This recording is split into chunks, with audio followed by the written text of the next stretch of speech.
Oke, selamat pagi para hadirin sekalian. Terima kasih untuk waktunya setelah menyempatkan untuk hadir di acara webinar kami. Pada hari ini saya akan mempresentasikan mengenai baterai charge control test. Perkenalkan, nama saya Respati Biwara. Saya adalah produk marketing di PT Quantel di Indonesia. Untuk agenda hari ini, yang pertama itu adalah introduction. Kemudian yang kedua adalah Green Energy Pulse Type. Jadi ada dua Green Energy Pulse Type. Nanti apa saja akan kita bahas di slide selanjutnya. Kemudian Batteries as Energy Storage. Di situ akan kami bantu jelaskan untuk mengenai apa sih sebenarnya fungsi dari baterai, kemudian apa sih battery charge regulator itu, seperti itu. Kemudian yang keempat ada battery charge regulator itu sendiri atau PCR. Nanti akan kita jelaskan mengenai lebih dalam untuk PCR itu sendiri. Kemudian yang kelima dan yang terakhir adalah PCR testing itu sendiri, dan menurut SNI 046391-2000. Nah, di situ akan kami jelaskan untuk alat apa saja sih yang akan digunakan ketika kita ingin melakukan pengetesan PCR, dan penjelasannya apa saja dari alat-alat tersebut, seperti itu. Kemudian yang selanjutnya adalah pertama. Oke, di introduction kali ini kita tahu bahwa berkembangnya teknologi akan green energy membawa banyak kemudahan bagi kita semua.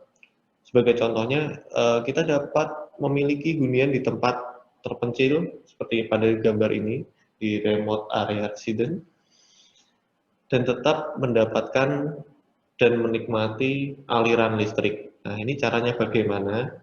Tentu saja ada caranya, dan yang seperti kita tahu, tenaga matahari dan juga angin menjadi salah satu solusi untuk kebutuhan pasokan listrik kita yang tinggal di remote area atau tempat terpencil yang tidak ada aliran listrik tentunya.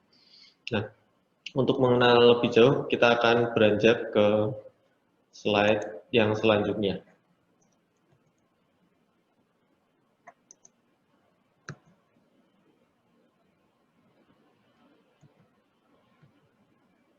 Green Energy House Type. Yang pertama, Grid Connected System. Seperti yang tadi saya mention di awal, bahwa ada dua tipe sebenarnya untuk Green Energy House Type ini. Yang pertama, Grid Connected System. Grid Connected System adalah sistem energi terbarukan yang terhubung mengubah listrik DC, seperti bisa kita lihat di sini, outputan dari solar panel berupa DC. Seperti panel surya ini, tadi saya sudah jelaskan, menjadi listrik yang AC karena ada inverter di sini. Jadi dia mengubah listrik DC menjadi AC. Kemudian di sini listrik AC yang tadi dia terkonek oleh grid yang ada di rumah kita. Jadi listrik di rumah kita terkonek dengan inverter yang ada di dari sambungan PV ini. Kemudian oleh switchboard dan electricity meter. Nah, ini adalah gambarannya untuk dia terkoneknya seperti apa. Jadi dia memang terkoneksi satu sama lain. Jadi di sini inverter terlebih dahulu melakukan sinkronisasi. Jadi inverter ini melalui switchboard dia melakukan sinkronisasi agar listrik yang dihasilkan itu tersinkron. Jadi listrik yang ada dari grid connected inverter dan dari PLN contohnya ini dari electricity meter, dia tersinkronisasi dengan baik sehingga listriknya yang dihasilkan juga baik, seperti itu. Untuk yang selanjutnya ada standalone sistem atau yang biasanya kita panggil dengan Nah, atau kita biasanya sebut dengan sistem off-grid. Nah, sistem off-grid ini sendiri adalah sistem daya yang biasanya mencakup sumber pembangkit listrik seperti wind turbine, kemudian ada panel surya, kemudian di sini ada baterai untuk cadangan energinya, kemudian ada generator bahan bakar di sini, itu untuk cadangan daya di sini generator. Jadi ketika kita tidak mempunyai supply yang cukup dari wind turbine atau PV, dia bisa menambahkan daya untuk jaga-jaga. Nah, seringkali sistem ini digunakan di tempat-tempat terpencil. Jadi yang memang benar-benar tidak ada pasokan listrik, agar penduduk yang berada di pelosok negeri, contohnya, dapat menikmati adanya pasokan listrik. Jadi ini memang sistem yang sangat baik untuk tempat-tempat terpencil yang tidak ada listrik. Jadi memang dia menghasilkan listrik agar penduduk dapat tetap menikmati aliran listrik. Nah, biasanya sistem seperti ini itu akan dibangun sekaligus agar dapat memasok listrik pada satu desa seperti itu. Kemudian kita beranjak ke yang selanjutnya, battery as energy storage. Nah, battery as energy storage ini karena sistem off-grid membutuhkan penyimpanan energi untuk penggunanya. Nah, seperti yang tadi kita tahu kan di sistem off-grid kita harus memerlukan baterai untuk penyimpanan energinya. Baterai menjadi salah satu solusi yang paling efektif, di mana pengguna juga harus memperhatikan nih jenis baterai, baik ini sebagai contoh ada lead acid atau lithium battery, kemudian dari jenis baterai, penggunaannya, pemasangannya, dan juga pemeliharaan baterai untuk memaksimalkan masa pemakaian dan keamanan baterai. Jadi seperti yang kita tahu harganya baterai kan cukup mahal untuk sistem seperti ini. Dan untuk pengisian dan pengosongan baterai semua itu diatur oleh regulatornya atau yang sering kita sebut tadi BCR atau baterai charge regulator. Kemudian ada yang juga menyebutnya itu adalah apa namanya solar charge. Kemudian kita beranjak ke yang slide selanjutnya. Nah, ini tadi ada baterai charge regulator dan baterai charge controller. Seperti yang kita tahu, apa sih sebenarnya baterai charge regulator ini atau BCR ini? Nah, BCR ini pada dasarnya adalah pengatur tegangan dan arus untuk menjaga baterai dari pengisian dan pengosongan itu agar tidak terlalu berlebihan. Jadi BCR mendapatkan energi dari panel surya yang tadi, seperti gambar yang di slide sebelumnya, dan sirkuit PWM atau Pulse Width Modulation ini, dia ada PWM dan MPPT. MPPT adalah Maximum Power Point Tracking. Nah, itu sirkuitnya itu berfungsi untuk mengontrol daya yang masuk untuk mengisi baterai. Jadi sirkuit MPPT dan PWM ini dia mengontrol masuknya daya yang ke baterai seperti itu. Dengan kata lain, BCR itu mengatur tegangan dan arus yang berasal dari panel surya menuju ke baterai seperti itu. Nah, memilih BCR yang baik itu tidak hanya berperan penting untuk memaksimalkan masa pemakaian baterai, tapi juga dapat memudahkan.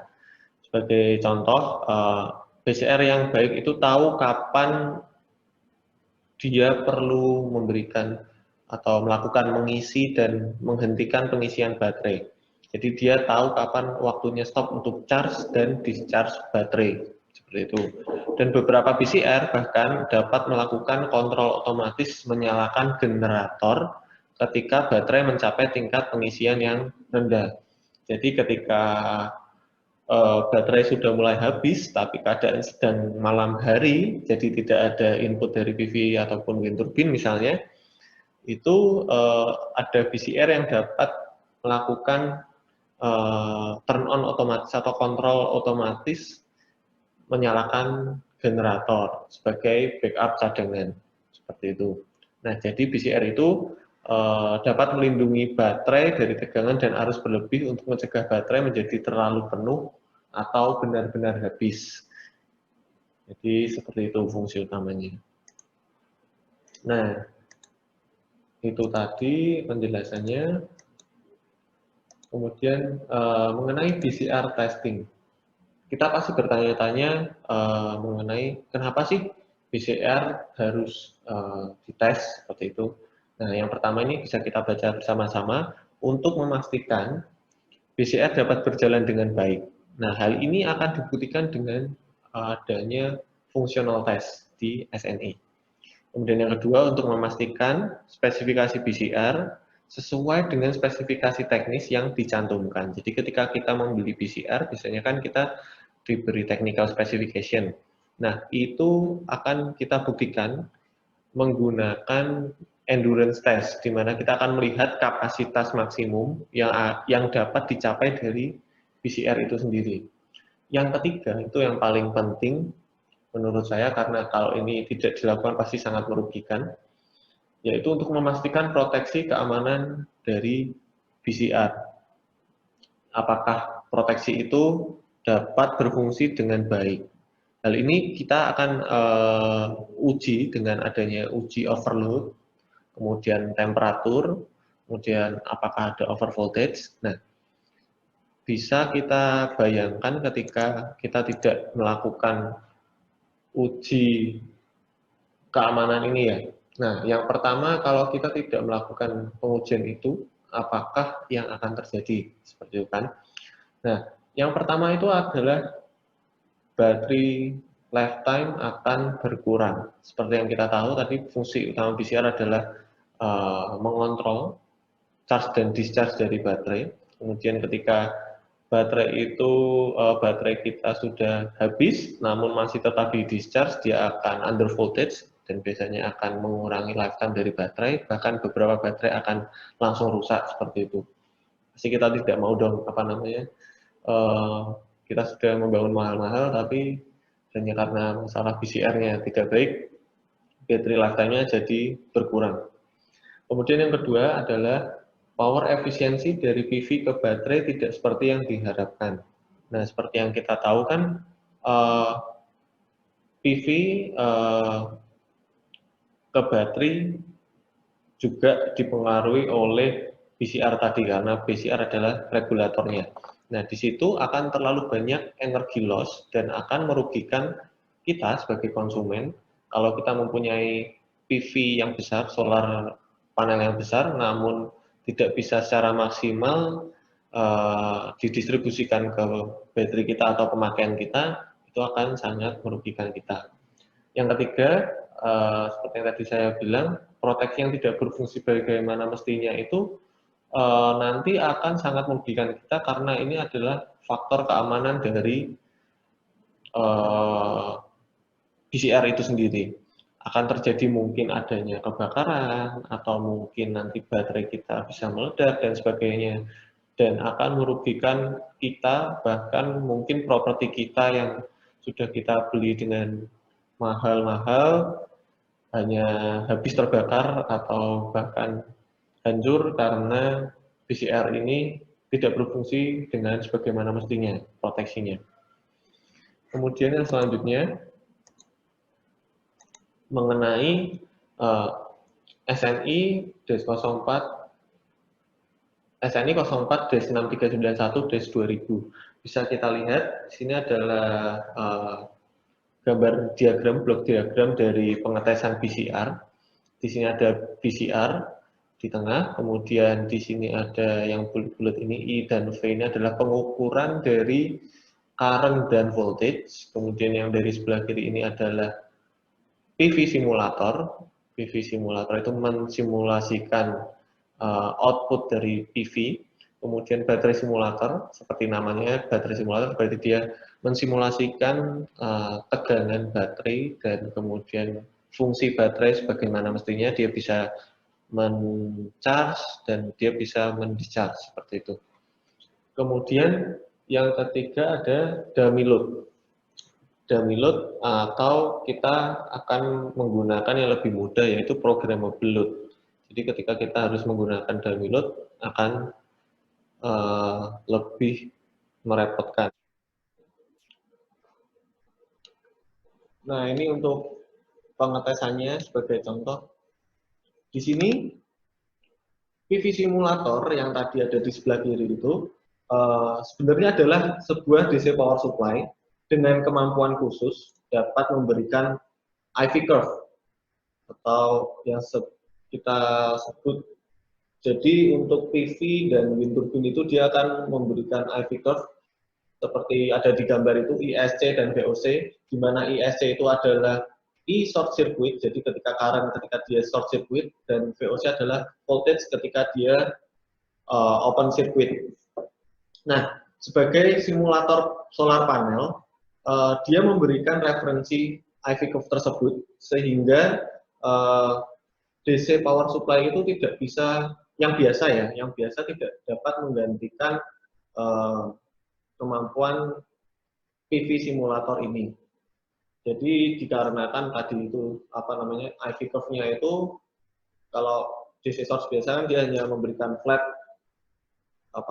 kotak seperti itu.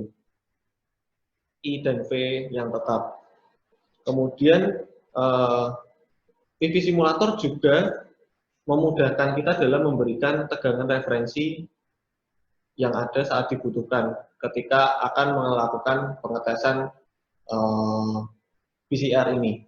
Jadi sebagai contoh kita akan memberikan over voltage dan kemudian dari PCR tersebut misal 100 volt dan kita akan memberikan over voltage, jadi kita harus memberikan lebih dari 100. Kemudian dapat kita bayangkan juga PCR yang ada di Indonesia pun sangat beragam voltage-nya, jadi kita dapat dengan mudah memberikan pengaturan voltage. Kemudian alat yang kedua tadi ada battery simulator. Battery simulator sebenarnya adalah sebuah gabungan dari power supply dan load yang dapat mensimulasikan karakteristik baterai. Jadi di sini dia berperan sebagai baterai, tapi voltage, capacity, kemudian current-nya yang di-draw, dia dapat diatur dengan mudah menggunakan software atau dengan alatnya tersebut. Kemudian yang ketiga, itu ada electronic load. Jadi untuk perbedaan kita menggunakan dummy load dan electronic load, programmable load, itu adalah kita dapat memprogram dan lebih memudahkan karena kita dapat mengatur besar kecilnya nilai yang diinginkan. Sehingga ketika kita ada pengetesan tidak menggunakan load, ya tinggal dimatikan. Kemudian ketika ada overload, kita bisa memilih dengan lebih mudah daripada kita harus mengganti dummy load satu persatu. Nah, itu akan sangat merepotkan. Kemudian yang selanjutnya,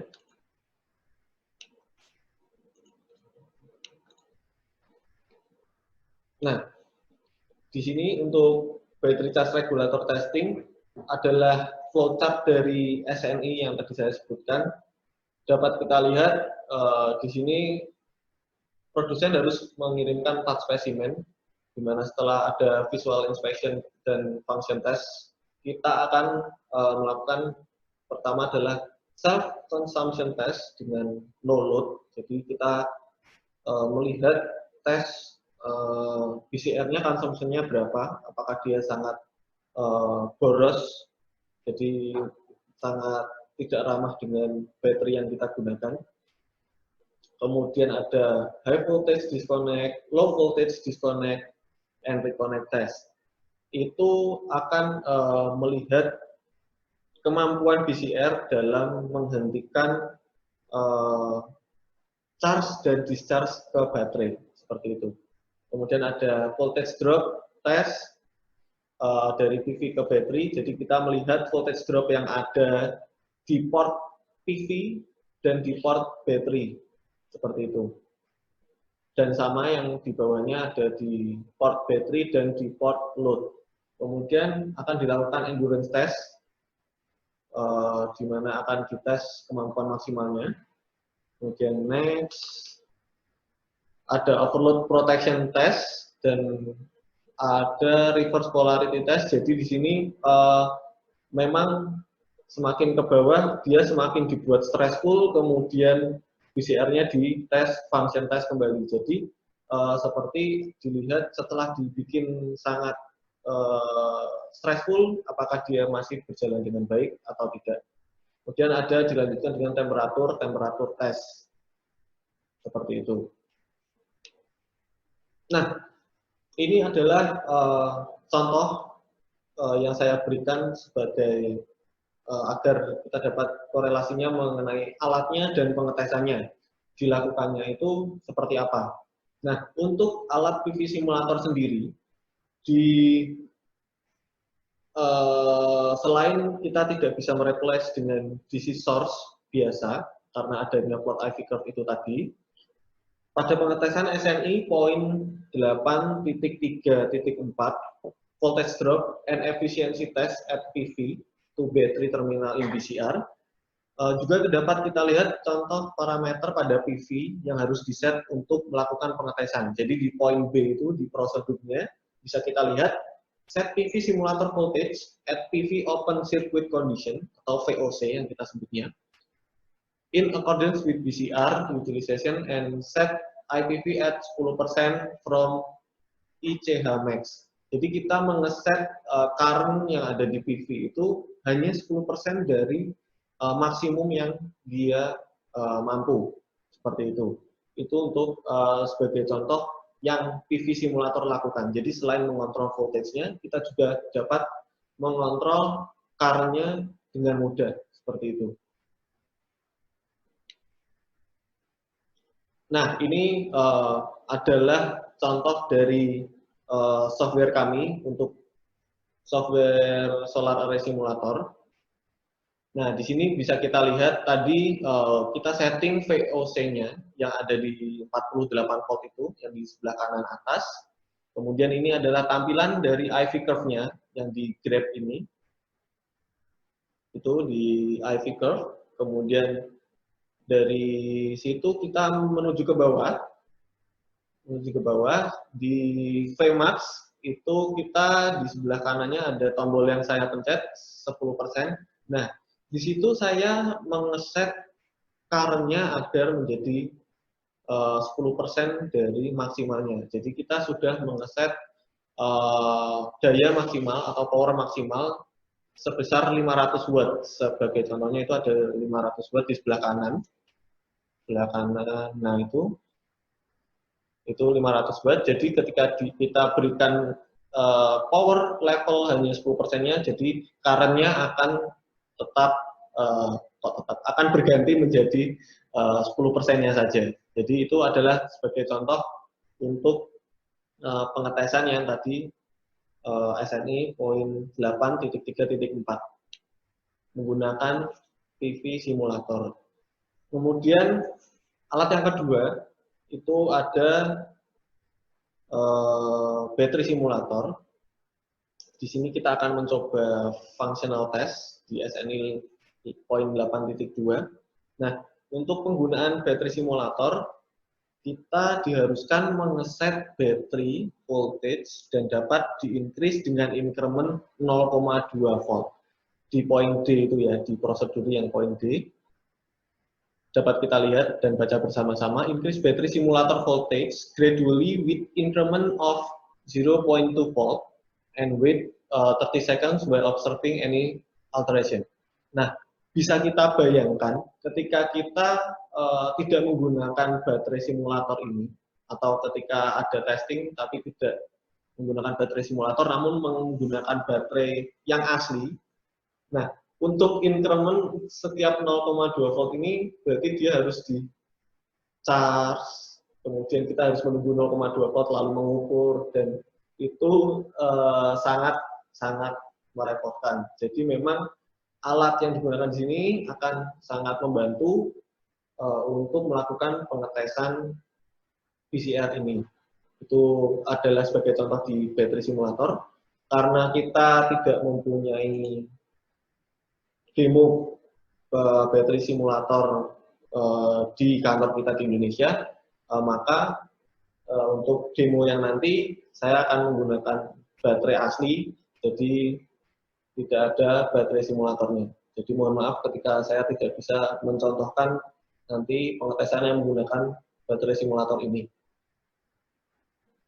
Nah, kemudian yang terakhir ada programmable electronic load atau yang load tadi ya. Nah, di poin 8.6.3 PCR endurance test at maximum capacity bisa kita baca bersama-sama. Preconditionnya overload protection function should work properly whenever load current reaching 125% dari current maksimalnya. Jadi di sini programmable load ini akan mengedro current atau menarik current sebesar 125% dari current maksimal yang ada di PCR. Jadi ketika kita bisa kita bayangkan ketika kita mempunyai PCR yang bermacam-macam nih, powernya macam-macam, current-nya pun pasti akan macam-macam, current maksimalnya. Ketika kita menggunakan dummy load, kita harus mempunyai dummy load yang sangat banyak atau bahkan dummy load yang harus di adjustable seperti itu. Kemudian kalau kita menggunakan programmable electronic load, nah di sini kita akan mengeset dengan lebih mudah seperti itu. Nah, itu dia yang dapat saya bagi pada hari ini. Saya harap apa yang saya sharing pada pagi hari ini dapat berguna bagi kita semua dan untuk menambah wawasan kita mengenai battery charge regulator testing. Terima kasih, saya kembalikan kepada host.